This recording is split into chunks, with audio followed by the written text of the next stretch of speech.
Olá, bem-vindo a mais um podcast AgroConecta, que tem o objetivo de discutir o agro numa linguagem de todos e para todos. Eu sou o professor Marcos Barbosa Ferreira e este podcast é uma ação do Programa de Mestrado Profissional em Agronegócio Sustentável em associação com os cursos de graduação de Agronomia e de Comunicação. E hoje nós estamos aqui nos nossos estúdios com o professor José Francisco dos Reis Neto. Seja bem-vindo, professor. Muito obrigado, Marco. Estou feliz de poder participar com você aqui nessa uma discussão, na minha possibilidade de ajudá-lo a mostrar como é que a gente faz gestão, administração nas empresas agrícolas, empresas rurais, pecuárias e daí por diante. E o professor José Francisco é formado em engenharia elétrica, né, professor? E o caminho dele foi todo para administração e gestão. Então, ele tem um mestrado no Brasil de administração e gestão, e depois ele foi para a Espanha, se formou lá no mestrado, e também doutorado em administração e gestão da indústria. Economia, chama-se economia da empresa, que nada mais é do que um doutorado em administração também de empresas. Salamanca, Salamanca. na Espanha. Salamanca. Que ótimo, professor. E aí, professor, então já vamos falar dessa sua experiência, mas o que é interessante? A gente gosta de falar o geral, né? O que é o geral aqui no caso? O que é a sua definição de gestão de uma empresa? Ô Marco, eu vou começar com um fator histórico, né? Porque quando você falou que eu sou engenheiro eletricista com formação, eu vim para Mato Grosso do Sul, naquele tempo Mato Grosso, e eu adotei esse estado e sou pantaneiro. Então, como pantaneiro, eu tive a sorte e a felicidade de ter uma família que tem uma tradição de Pantanal. Então, com isso, eu vi que só como engenheiro eletricista eu não daria conta de tocar a propriedade rural. Então, a propriedade rural, ela tem uma série de características bastante interessantes, porque não é só o fazer, como a gente fala, né? Fazendeiro só está fazendo ou chorando. Não é isso só. Isso daí parece que foi há tempos passados. Então, hoje, quando a gente fala de uma empresa, seja ela urbana ou rural, mas eu vou dar caracterização mais para rural, porque é o nosso ponto de trabalho nesse mestrado que a gente está fazendo, ela tem uma característica de planejar. Porque sem planejar, você não sabe o que você vai fazer. Né? Depois de planejar, você tem que dirigir, ver quais as pessoas que estão lá, como é que é, cada cargo, né? Quem vai fazer o quê, como é que você vai controlar isso daí do aspecto de produção, de organização, de operação, de comercialização e do marketing, né? E por fim, esse controle, essa estrutura vai te dar um embasamento para que você seja um empresário em que faz gestão empresarial da sua fazenda. Isso é muito interessante o senhor falar, porque vamos ver, você foi ver um aspecto fora do Brasil, que eles estudam uma gestão, possivelmente com uma ótica europeia, né? E então lá você ampliou os estudos, teve um conhecimento baseado na vivência dos professores, e isso traz o quê para você? Uma visão diferente vamos dizer assim, de perspectivas de uso desse conhecimento? Lá a gente tem uma possibilidade de, quando olha a Europa, né? Porque eu também estive nos Estados Unidos, na região da Califórnia, também fazendo umas complementações dos meus estudos, quando eu decidi que eu tinha que voltar para a academia, com característica de apoios institucionais diferentes do que a gente tem no Brasil hoje, né? E aqui a gente percebe, por exemplo, de que muitas das vezes o fazer na fazenda é muito mais daquela prática de cultura. Pra você ter uma ideia, quando eu cheguei e eu comecei a pensar sobre inovação, sobre tecnologia, eu fui fazer uma cerca elétrica porque ela era 30% mais barata e eu já tinha aquele conceito de economia, de fazer uma coisa mais rentável, aquilo que me daria mais retorno. Na Europa, eles são completamente diferentes disso daí, porque eles já têm um mercado muito mais estabilizado.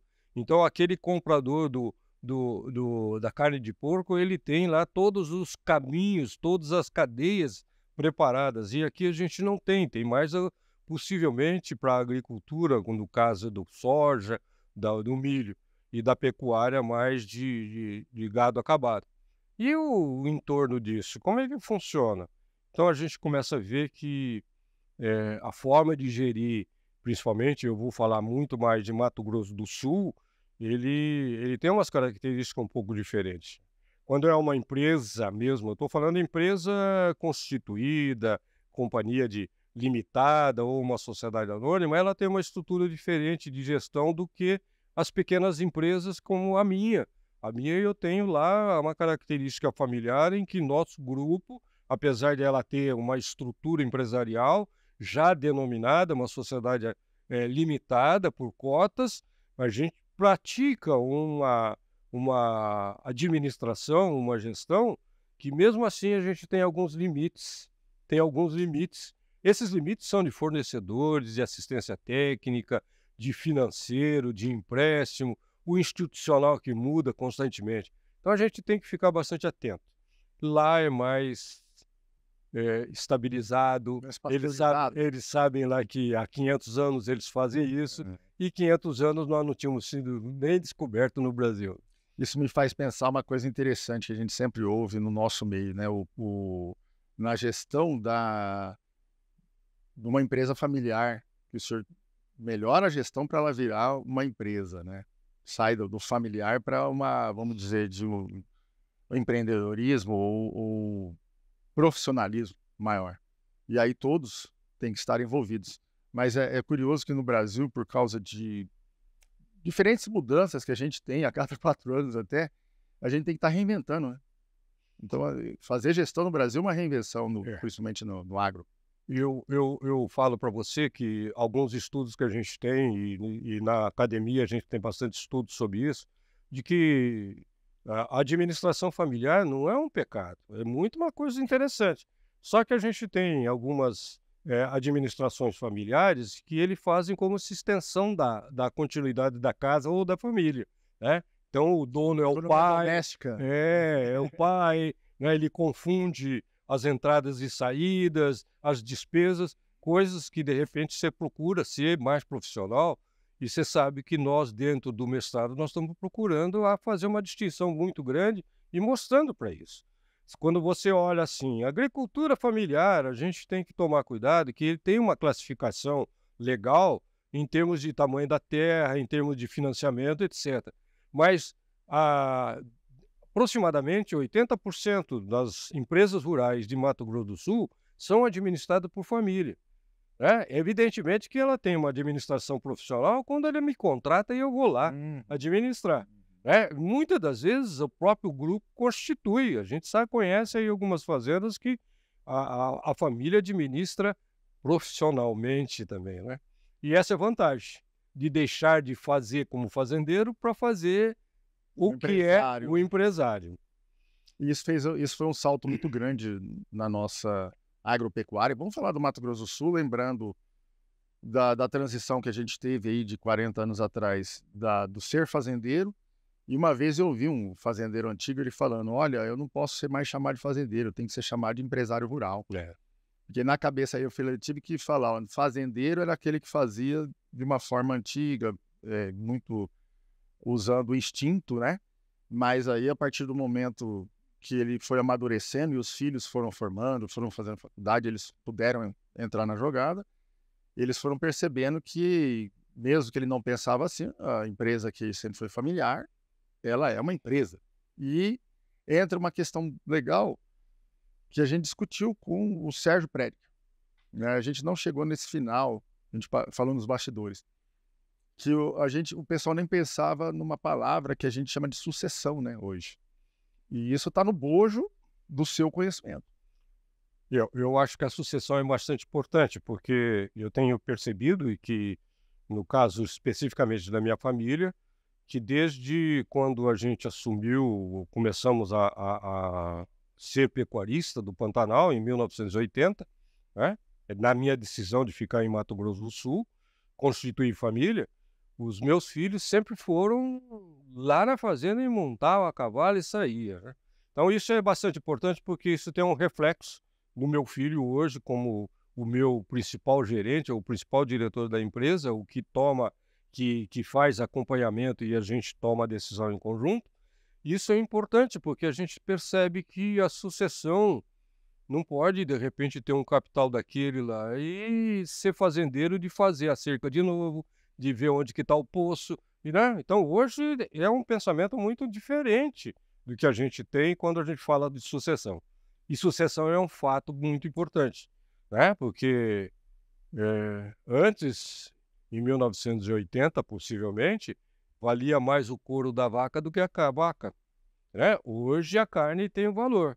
Em 1980, eu estava feliz quando a arroba estava $22. Hoje, eu preciso vender um monte de bezerro para comprar uma caminhonete nova.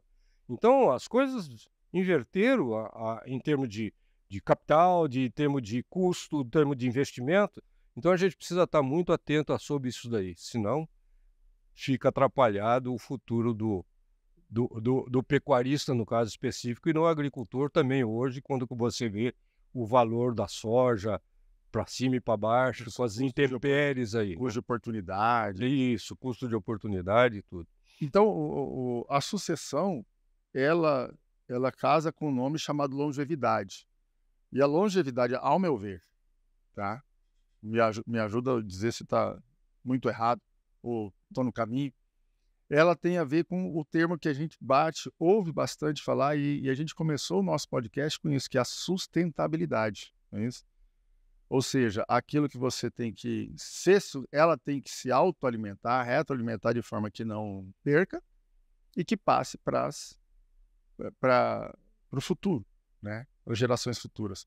Nesse contexto, professor, qual que é o que você poderia falar um pouco mais de sustentabilidade quando fala do agro?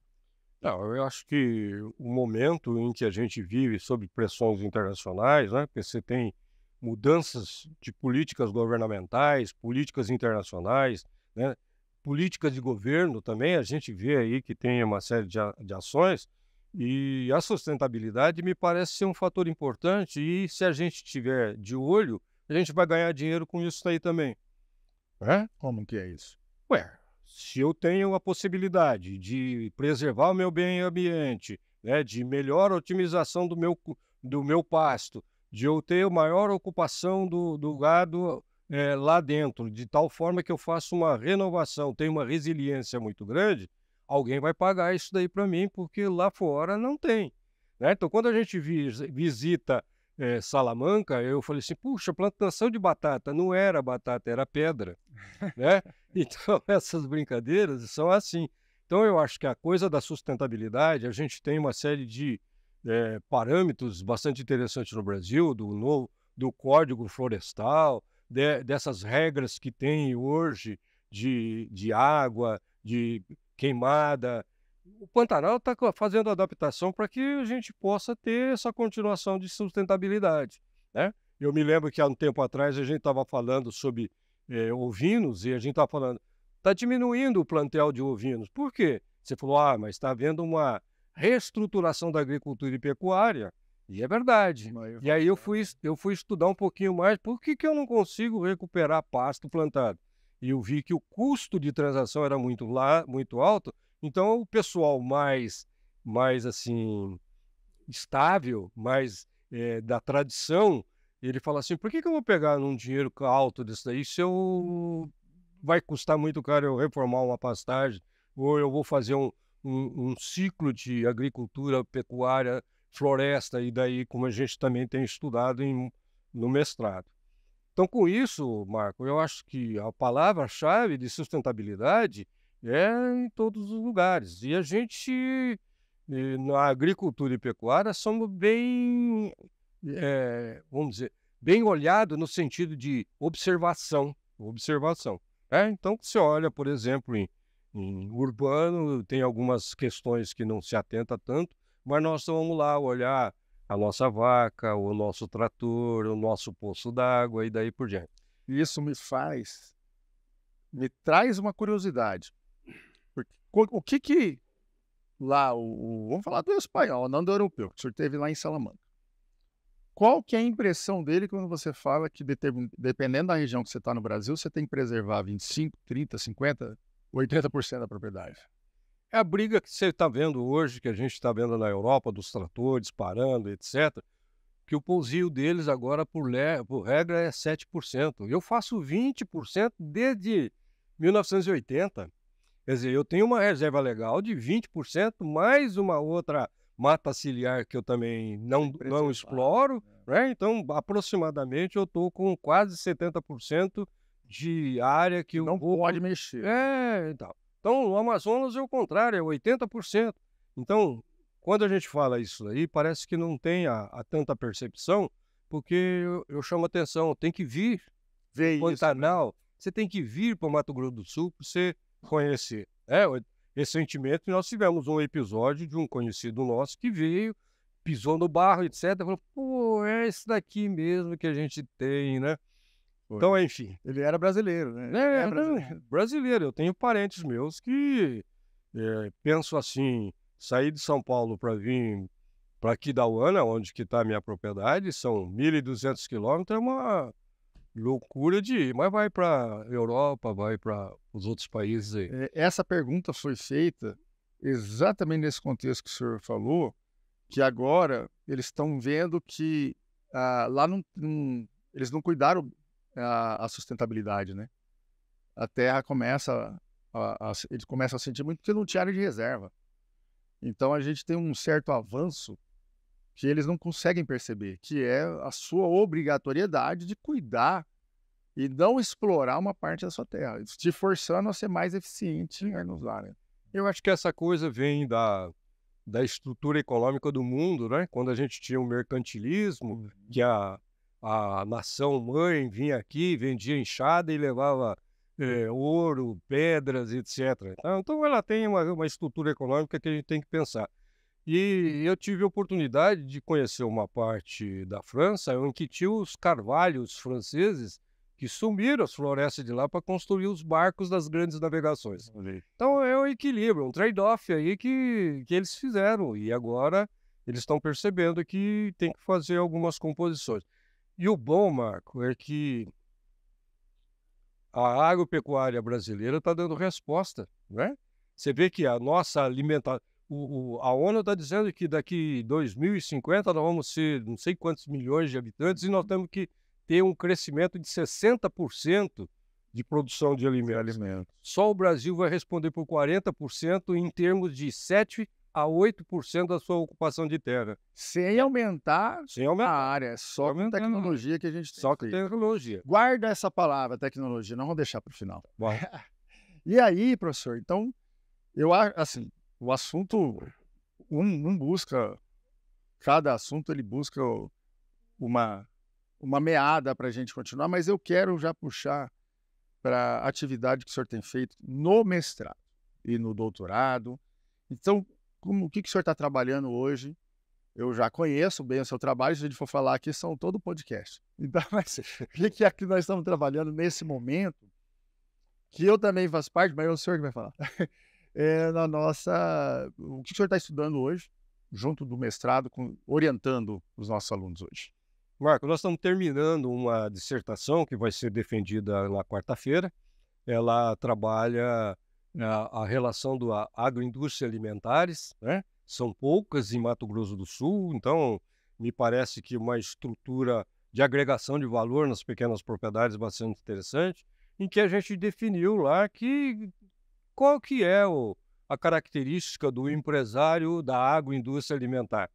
E ele mostrou que ele tem muito mais uma visão das suas capacidades produtivas, ou seja, do seu equipamento, das suas pessoas, né? O número de pessoas muito pequeno, e o comércio ser muito curto, que nós chamamos de cadeias curtas, né? Eu produzo doce de leite e eu vou vender onde? Vender aqui.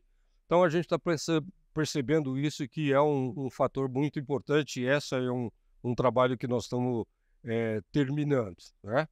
Uma outra que nós estamos trabalhando com vários doutores aí, que chama-se multicêntrico do agricultura orgânica, que na verdade é uma busca de talentos dos professores doutores da nossa da Cogna, em que a gente está fazendo um estudo também de agricultura orgânica certificada, porque a gente sabe que isso tem um apelo de saúde e de agregação de valor também, né? Mas ela tem umas estratégias muito mais operacionais do que de longo prazo, porque você tem que produzir alface orgânica e vender imediatamente, porque senão se ninguém compra. E ela Então, estraga rápido. isso daí é um outro ponto que nós estamos terminando de fazer alguns ajustes, mas não assim, ajuste de alguns estudos, mas que vão indo para frente, que não termina agora, porque a gente vai procurar entender um pouco mais o porquê dessa questão, né? Isso é um ponto que a gente está terminando. Um outro que estamos estudando também é a gestão de risco pela percepção do empresário rural, né? Porque normalmente a gente fala o risco do empresário é em termos de produção, chove ou não chove, mas ele tem outras componentes. Que preço que está sendo praticado quando a gente vê que tem algumas barreiras Não põe internacionais? preço no produto dele. Não põe. É uma commodity. É uma commodity, então você tem que trabalhar. Para isso, a gente faz uma gestão de custo, porque custo eu consigo controlar dentro da empresa, né? E, ao mesmo tempo, eu tenho que ver a comercialização, que eu tenho que achar alguns outros canais, algumas proteções de hedge, né? Eu tenho instrumentos para fazer e a gente percebe que não tem tanto. Essa é uma forma, tá? Que a gente está também dentro das nossas últimas orientações que a gente está fazendo. Basicamente, a gente tem trabalhado gestão e gerenciamento das empresas sob esse ponto de vista de sistema, de integração, né? E mostrando o quanto que passa a ser importante essa estrutura para o agronegócio. Evidentemente que eu ainda estamos procurando, agora a gente está trabalhando a sustentabilidade não, o sequestro de carbono junto com o pessoal do professor Bono, o professor Valdemir, que me parece que esteve aqui também, em cima de um modelo chamado do DEA invertido, que DEA é uma análise hierárquica de dados, em que a gente está tentando fazer uma otimização dos processos das florestas plantadas aqui, as pequenas florestas plantadas, de tal forma que ela tem uma melhor componente para sequestrar o carbono e ter agregação de valor. Porque pequenas florestas ninguém quer comprar, né? Porque é muito caro. Então a gente tem essa barreira. Então vamos ver o que vai sair. Esse é o último ponto. E evidentemente que você me convidou agora para um projeto de extensão da Mangabeira. Me parece ser interessante, porque, novamente, eu estou muito interessado em ver a agregação de valor aos pequenos proprietários. Por exemplo, nós temos 2 trabalhos já passados, que é você praticar o turismo rural dentro de uma propriedade rural. E eu sei que tem 3 propriedades rurais que nós estudamos, que a renda deles é 70% do turismo do que da pecuária. Cabeça de turista paga mais que a cabeça de... É trabalhoso, a mão de obra não qualificada, muito temporária, vai e vem, as coisas da facilidade. Treinamento muito bom. É isso. Mas o problema da infraestrutura, de repente eles falam, tem muita estrada boa e ele não quer ficar mais na fazenda, quer voltar para a cidade. Enfim, é uma questão também de o que fazer, né? Só que agrega valor e isso daí é importante. Esses são basicamente alguns estudos que a gente está fazendo hoje, né? Dentro da ideia de agricultura orgânica, agricultura tradicional, a pecuária. A gente está procurando, espero ter esse ano de 2004 um pouco mais de tecnologia embarcada nas propriedades rurais, né? Ok. Tecnologia de novo.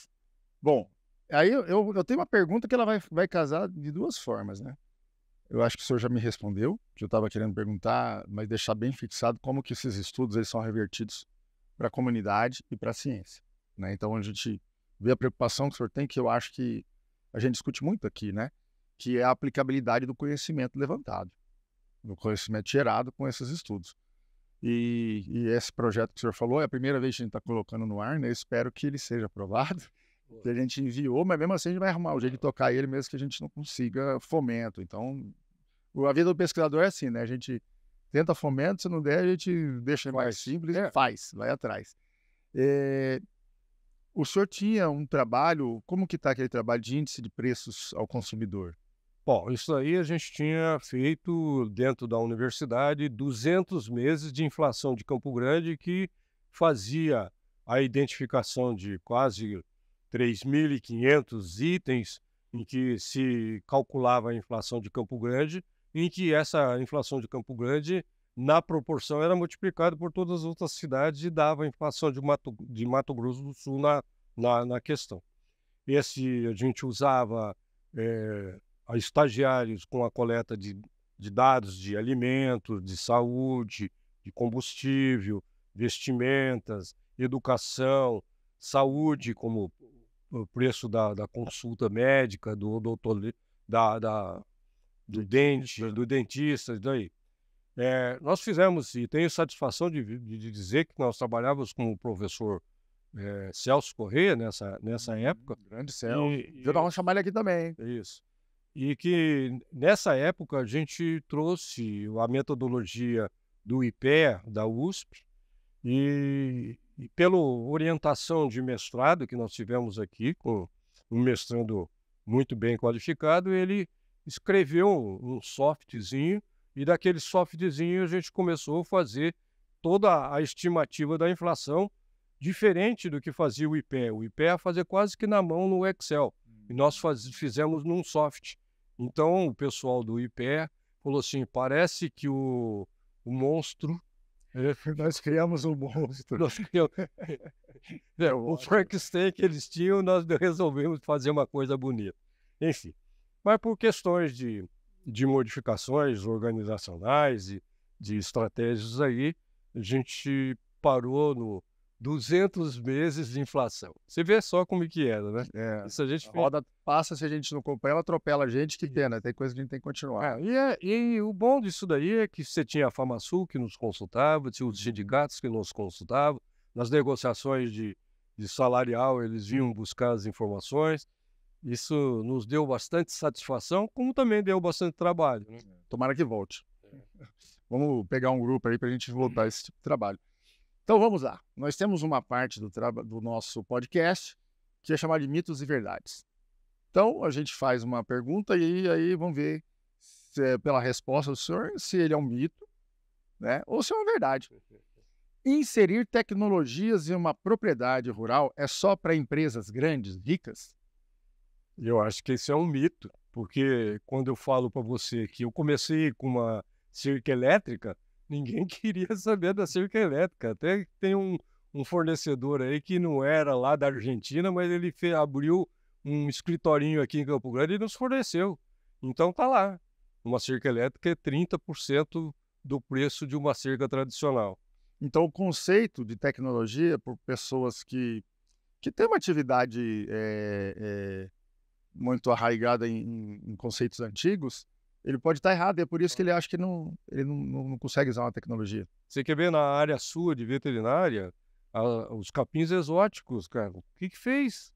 A taxa de ocupação que era meio cabeça por hectare, hoje eu ponho 3, 4. E o capim exótico é a famosa braquiária que todo mundo já acha que é nossa, né? É nossa. Mas aquele cabeçudo era uma tragédia, meu gado era magrinho, né? Você quer ver uma outra coisa que também me deu da tecnologia embarcada, que é extremamente barata e eu não sei por que não foi ampliado, e a internet no campo. Já é a internet das coisas. Eu estou dizendo para você, eu estou estudando um sistema de imagem em que vai pesar o meu gado lá no fundo, que o gado não vai ser atleta. Por quê? Ele vem lá do fundo, vem até o mangueiro, passa na minha balança digital, e daquela balança digital, eu acho que eu perco 2 quilos aí só nesse movimento. E lá no campo ela vai... Se usar uma tecnologia digital, ela te dá o peso estimado ou o peso correto do animal. E era caro pra caramba, hoje já não é caro, hoje é só atenção. Né? E se o pecuarista ele usar uma uma ferramenta diferente para fazer cerca. É uma tecnologia, né? Isso. Então, ele tem que entender que o acesso à tecnologia e o uso da tecnologia, ou melhor, ela é acessível. E a pessoa achar que não precisa comprar um equipamento que só pode ser feito para utilizar em Marte. Então, aí entra um custo. Então, é um mito falar que a tecnologia ela é uma coisa só para quem tem dinheiro. Não, eu acho que tecnologia tem que ser uma atenção, ela tem todos os níveis de tecnologia para pequeno empresário, para ter o empresário rural, não é mais fazendeiro, né? Como a gente já combinou, né? Até o grande empresário, sociedade anônima ou de alguma outra coisa. A gente só precisa ficar atento, porque a diminuição de custo é fantástica quando a gente aplica essas tecnologias, né? Então, antes, por exemplo, como é que você fazia roçado? Então, você tinha uma série de dificuldades. Hoje, a tecnologia faz com que, de repente, passa um dronezinho de igual eu tenho, olha quanta canjiqueira que eu tenho ali no campo e fala, olha, aqui eu preciso passar uma lâmina, ou aqui eu preciso passar um corrente, ou aqui eu não tenho que fazer nada porque não é econômico eu usar dinheiro aí em cima. Isso nós fizemos também aqui na universidade, né? O Bono, eu e o Lá na Elmirim, né? lá no Leomar, né? Leomar. Fizemos isso daí e mostramos que, de repente, não é só, temos que roçar. Eu acho que roçar é importante. Mais um mito destruído no podcast. Vontade de continuar a conversa, professor.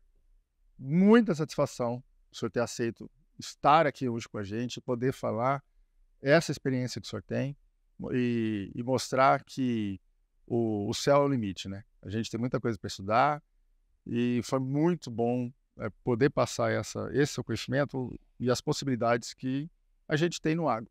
Muito obrigado. Eu estou à disposição de você para a gente, de repente, se precisar discutir alguma coisa. Nós não falamos nem sobre os ovinos pantaneiros, né? Nós vamos ter que marcar um outro dia. Marco, muito obrigado aos que estão nos ouvindo, que tirem bom proveito dessa série de podcast, que venha conhecer o nosso mestrado. A gente tem uma turma boa aqui, os alunos bons também. Conversando com eles, a gente vê que tem uma possibilidade muito grande de fazer com que Mato Grosso do Sul cresça. Concordo e assino embaixo. Muito obrigado, professor.